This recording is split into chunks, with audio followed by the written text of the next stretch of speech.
Good morning, dear children. This video is for class 7 and the subject is science. We have begun with the chapter motion and time and we are going to continue with the same. In the previous class, we have discussed about speed. Speed, the distance covered by an object in a unit time is called the speed of the object. Example, if a car covers a distance of 100 kilometers in 1 hour and a bus covers a distance of 50 kilometers in 1 hour, then the speed of the car is more than the speed of the bus.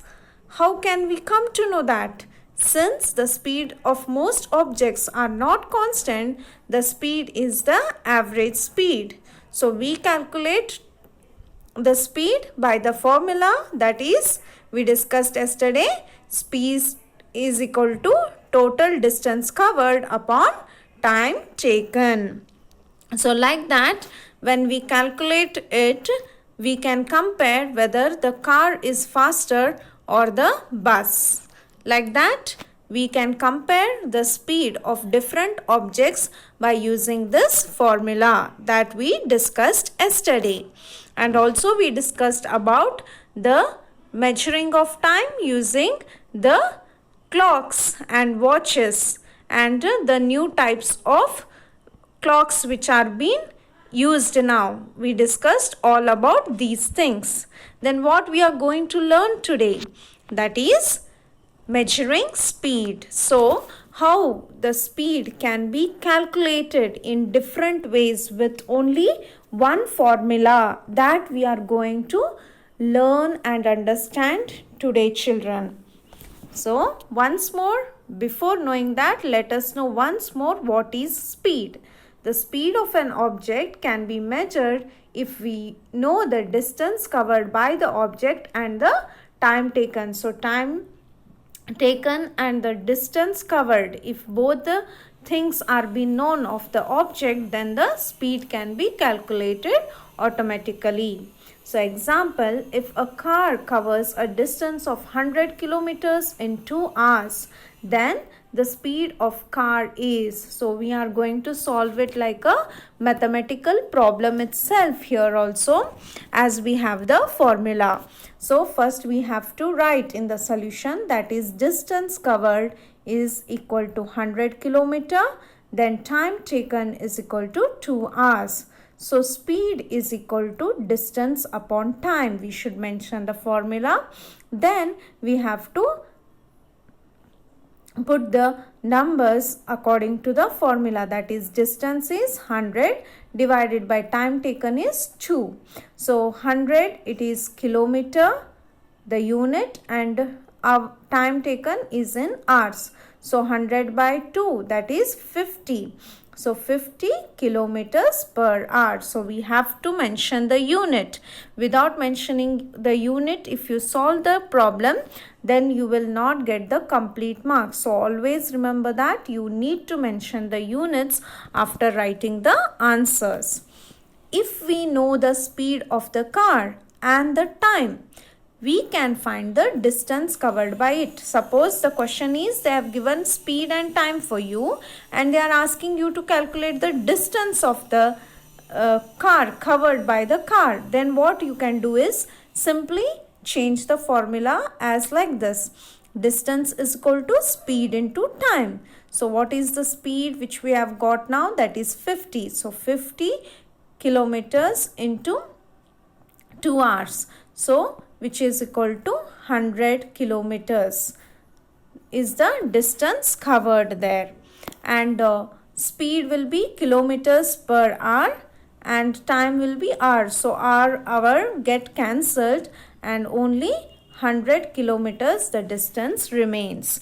So that is 100 kilometers. So unit remains as kilometer here.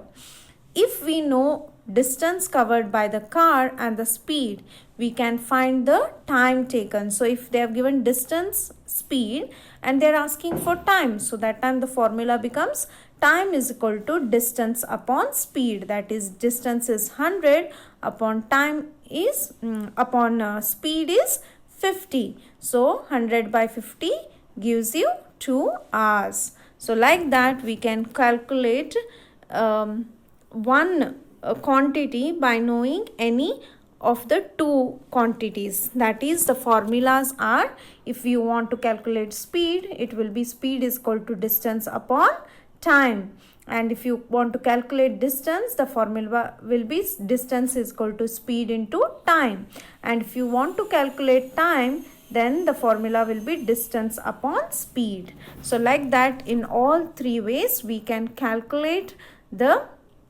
quantities. It may be speed, distance or time. So to make you more clear, and also how to convert kilometer per hour to meter per second, here is a small video. Do watch it, children.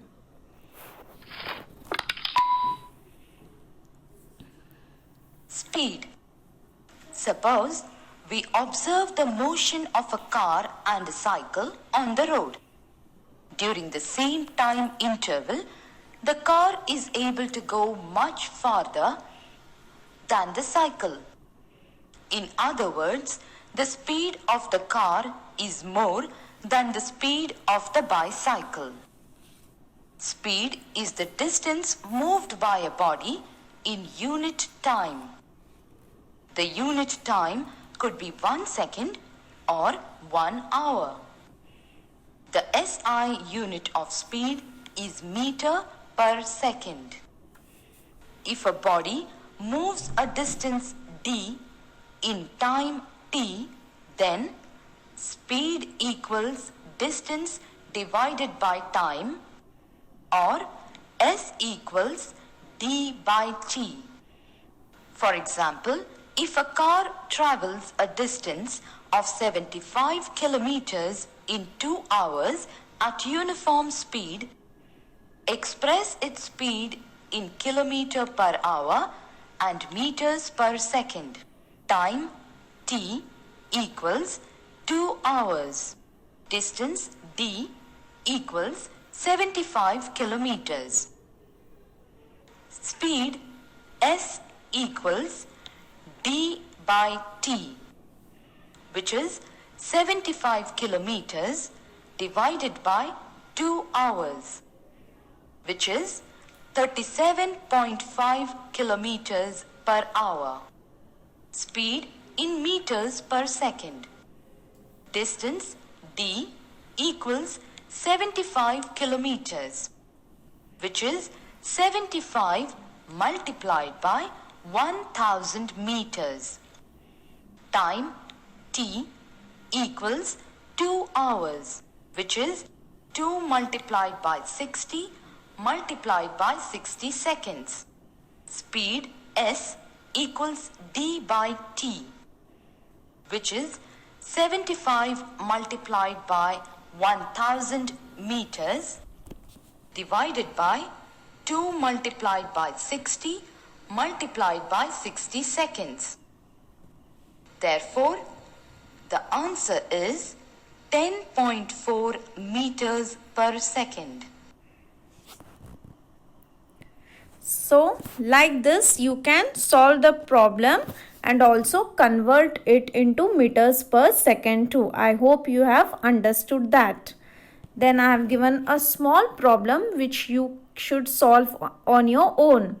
That is, a man walks 20 kilometers in 4 hours. Find his speed. It is simple.